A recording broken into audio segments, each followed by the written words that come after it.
Hey everyone.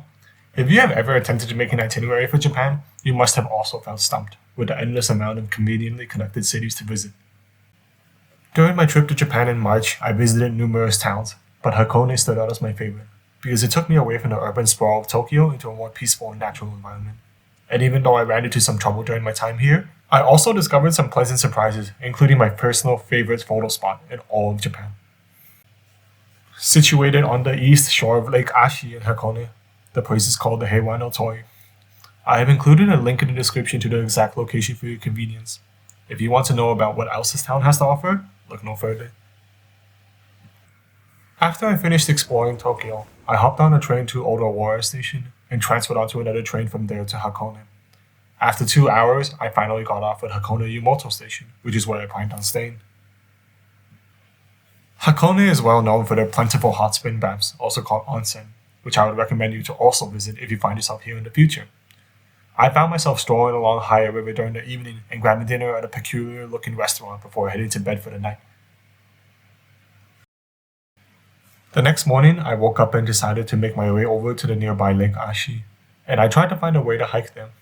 I noticed there was a trail that connected with the main road that leads to the lake, so I set out after performing my daily ritual of grabbing breakfast at 7-Eleven. This is where I ran into a really large problem.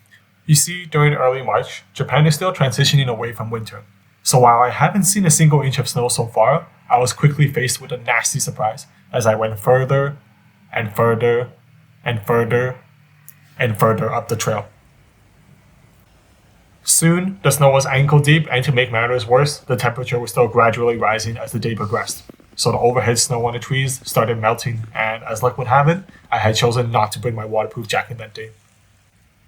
Although I was completely drenched, by this point I was too far on the trail already, so I stubbornly refused to head back and I just continued until I reached the main road.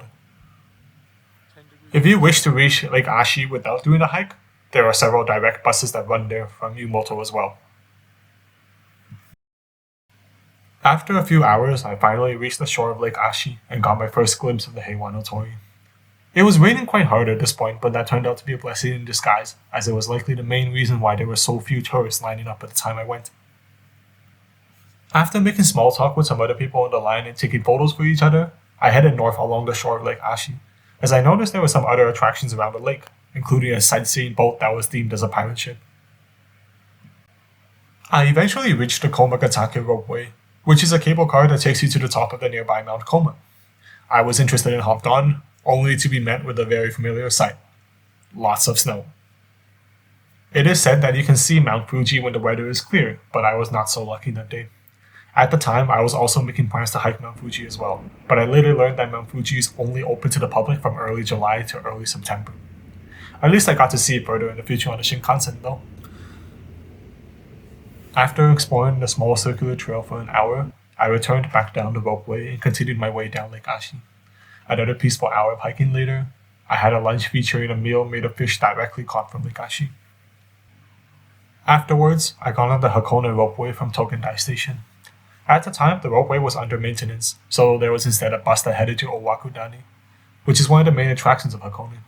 Owakudani is a valley filled with active sulfuric vents, giving the distinct smell of rotten eggs and creating an interesting sight of fumes seemingly rising out of nowhere in the valley. Once I was satisfied with my pictures, I hopped onto the ropeway from Owakudani Station to Suzan Station. You can choose to stay on the ropeway until the end to reach Gora Station, but I chose to get off here as I wanted to explore a little bit. It was a peaceful downhill hike from Suzan to Gora Station, and it was starting to get late, so I decided to head back for the day. I took a direct train from Gora Station to Yumoto and called it a night as my feet were starting to get blisters. I remember being impressed by the views on the Heiwa River during my inbound train to Hakone Yumoto, so I chose to make the trip to Odawara by foot next morning instead of train. I made stops in convenience stores every once in a while to recharge and enjoy the views I walked, but my favorite experience in Hakone actually came from passing by some small towns on the way. I came across some beautiful pathways that were lined with cherry blossoms, and I was ecstatic because prior to the trip, I was already prepared to not see any form of blossoms, as according to cherry blossom forecasts, this region of Japan was not supposed to see their blossoms open until very late into March, so this was an overjoying surprise. In the future, don't make the same mistake I did and check cherry blossom forecasts if you're interested in seeing them before you go. as during this time in Tokyo, many of the gardens were left with barren trees. Continuing my hike in high spirits, I made a quick stop at Old Warrior Castle, which employs a distinct style that all medieval Japanese castles are famous for, before finally reaching Old Warrior Station to continue to Kyoto. Thank you so much for watching this video. If you enjoyed it or got some useful information from it, consider subscribing to stay tuned to my future videos. I will be making more personalized and informative videos about my trips to other countries, and I will be trying to make them as detailed as possible, as a way to chronicle my experiences while also doubling as a guide for anyone who may wish to do the same. So if you are interested in hiking to Mount Everest Base Camp, visiting the best of what Indonesia has to offer for 3 months, spending a month hiking in the Swiss Alps, and many more, then keep an eye out for my future videos. Thanks again and take care.